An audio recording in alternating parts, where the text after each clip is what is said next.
تعالوا نعمل النهارده مع بعض الفراخ المشويه في الفرن. بس هقول لكم كده على تتبيله خطيره، دي التتبيله المميزه بتاعتي لاي فراخ مشويه عندي، بجد بتديها طعم وطراوه وريحه تحفه جدا. ودي بشهاده كل اللي دقوها عندي قالوا ان الفراخ طالعه طعمها حلو جدا، بالرغم من ان مكوناتها كلها بسيطه لكن بتدينا طعم حلو جدا. بجد استحاله ان انت تشوي الفراخ بره البيت تاني بالطريقه دي، هتعتمديها على طول في البيت. يلا بينا نبدا على طول ونشوف ازاي هنعملها مع بعض باسهل طريقه. اول حاجه هجهزها عندي هو محلول النقع بتاع الفراخ. عندي لتر من الميه البارده، وهضيف عليها عصير ليمونه او 2 زي ما انتوا حابين بالقشر بتاعها. وعندي هنا معلقه كبيره مليانه من الملح، معلقه صغيره من السكر، وعندي فلفل اسود حبوب وكبابه سينا حبوب، وعندي شويه من الحبهان المجروش وشويه من الزعتر المجفف. ممكن نستخدم كمان عود قرفه خشب او القرنفل او روزماري او اي مطيبات متوفره عندكم. وعندي كمان اضافه كده بصلايه صغيره مقسومه 2، ودي ما تقلقوش بس بتدي طعم حلو جدا للفراخ.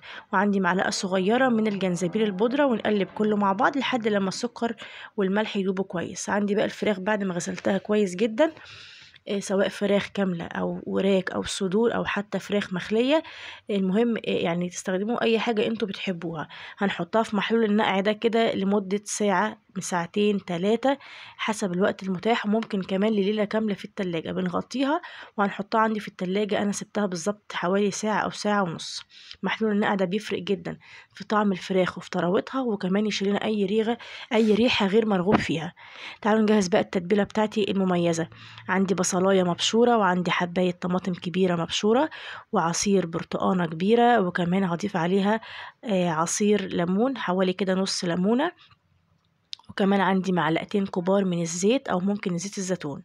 عندي التتبيله بتاعتي بقى، الميكس ده بيدي للفراخ طعم تحفه جدا. عندي معلقه صغيره مليانه من الملح، نص معلقه من الفلفل، عندي جنزبيل بودر، مرقه دجاج بودر، نص معلقه صغيره من الحبهان المطحون، ومعلقه من الزعتر المجفف، وعندي معلقه كبيره مليانه من البابريكا المدخنه. لو مش متوفر المدخن ممكن تستخدموا البابريكا العاديه.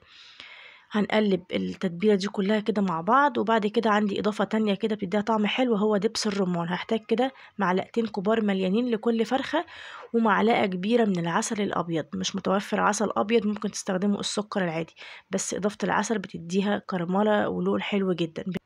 كده التتبيله جاهزه عندي. هنجيب بقى الفراخ ونصفيها من المحلول وننشفها كويس جدا، وبعد كده نبدا ناخد كل قطعه نتبلها كويس قوي بالتتبيله دي من تحت الجلد وبين الفتحات اللي احنا عملناها في الفراخ، وبنسيبها في التتبيله ساعه ساعتين 3 او ممكن ليله كامله حسب الوقت المتاح. بعد كده بنطلعها نحطها في صينيه اكبر وندخلها الفرن درجه حراره 220 رف اوسط. بتقعد معانا ساعه بالظبط، بتطلع معانا باللون والجمال اللي انتوا شايفينه ده. عايزه اقول لكم بقى الريحه بجد فظيعه يا جماعه. والله لو جربتوا التتبيله دي هتعتمدوها على طول في كل وصفاتكم. بجد في الفراخ المشويه بتبقى ريحتها تحفه، بنزينها بشويه بقدونس وشويه من الرمان. وبكده بنكون جهزنا فراخ مشويه في البيت بتتبيله حلوه جدا، طالعه دايبه وطريه والطعم تحفه. وسجلوا بقى التتبيله دي كده عندكم عشان هتحتاجوها دايما في اي فراخ مشويه. وبجد بعد الفيديو ده استحاله ان انتوا تاكلوا فراخ مشويه بره تاني. بجد ولادكم هيحبوها قوي ويعتمدوها زي ما قلت لكم. ولو عجبكم فيديو النهارده ما تنسوش اللايك والشير، وجربوا الوصفه وقولوا لي رايكم في الكومنتات.